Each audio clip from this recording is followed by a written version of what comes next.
স্বাধীনতা দিবসের সংবাদ সংগ্রহ করতে গিয়ে ক্ষোভে মাঠ ছাড়লেন সাংবাদিক। আজ ৭৯তম স্বাধীনতা দিবস। দক্ষিণ জেলা ভিত্তিক স্বাধীনতা দিবসের আয়োজিত উদযাপন অনুষ্ঠান মাঝপথে ক্ষোভে সাংবাদিকরা মাঠ ছাড়লেন। আচম্বিক এই ঘটনা বিলোনিয়া বিদ্যাপীঠ মাঠে। অভিযোগ, বাছাই করে করে কিছু সাংবাদিকদের নামে নিমন্ত্রণ পত্র ইস্যু করে তাদেরকে আমন্ত্রণ করা হয়েছে, বাকিদের আমন্ত্রণ করা হয় মৌখিকভাবে। এর চাইতেও বড় সমস্যা, সংবাদ কভার করতে যাওয়া সাংবাদিকদের জন্য নামকা ওয়াস্তে বসার ব্যবস্থা করা হলেও তপ্ত রোদে তাদের পান করার জন্য যোগ্য জলটুকুর ব্যবস্থা অবধি করেনি উদ্যোক্তারা। এই নিয়ে তীব্র ক্ষোভ ব্যক্ত করেন সাংবাদিকরা, যার ফলে ক্ষুব্ধ হয়ে সাংবাদিকরা মাঠ ছেড়ে চলে আসে। যদিও বা জেলা শাসক মোহাম্মদ সাজ্জাদ সব বিষয়ে দক্ষতার সাথে কাজ করে যাচ্ছে, কিন্তু জেলা প্রশাসনের দপ্তরের কিছু কর্মকর্তারা জেলা শাসককে বদনাম করার জন্য এইসব ষড়যন্ত্র করছে বলে গুঞ্জন রয়েছে। স্বাধীনতা দিবস উদযাপন অনুষ্ঠানে মন্ত্রী শুক্লাচরণ নোয়াতিয়ার হাতে জাতীয় পতাকা উত্তোলনের মাধ্যমে ৭৯তম স্বাধীনতা দিবস উদযাপিত হয়। জাতীয় সঙ্গীতের পর হুড খোলা গাড়িতে মাঠ পরিদর্শন করার পর ৯টি প্ল্যাটুনের অভিবাদন গ্রহণ করার পর জেলাবাসীর উদ্দেশ্যে বক্তব্য রাখেন মন্ত্রী শুক্লাচরণ নোয়াতিয়া।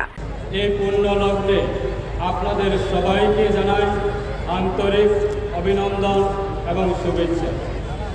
৭৯তম স্বাধীনতা দিবসে এই পূর্ণ লগ্নে আমি গভীর শ্রদ্ধার সঙ্গে স্মরণ করছি স্বাধীনতা সংগ্রামী বীর যোদ্ধা শহীদ বিনয় বাদল, দীনেশ সূর্য সেন, ক্ষুদিরাম, নেতাজি সুভাষ, জাতির জনক মহাত্মা গান্ধী সহ অসংখ্য বীর শহীদের, যাদের আত্মবলিদানের এবং রক্তের বিনিময়ে পরাধীনতার শৃঙ্খল থেকে মুক্ত হয়ে পেরেছে আমাদের স্বাধীনতা।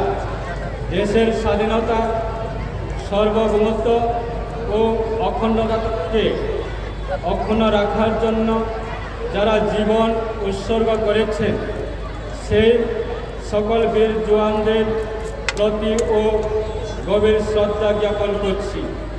আমাদের মাননীয় প্রধানমন্ত্রী, সকলের প্রিয় প্রধানমন্ত্রী শ্রী নরেন্দ্র মোদীজির উদ্যোগে স্বাধীনতার ৭৮ বৎসর পূর্তির উপলক্ষে আমরা ভারতবর্ষের সমস্ত জায়গায় হর ঘর তিরঙ্গা এর কর্মসূচি অংশগ্রহণ করছি।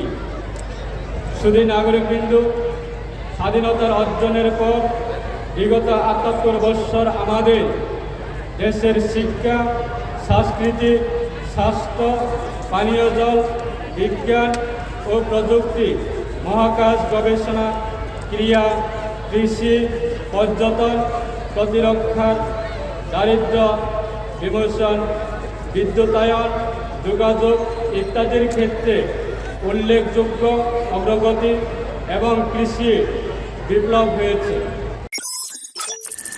রিপোর্ট সংবাদ প্রতীক্ষা।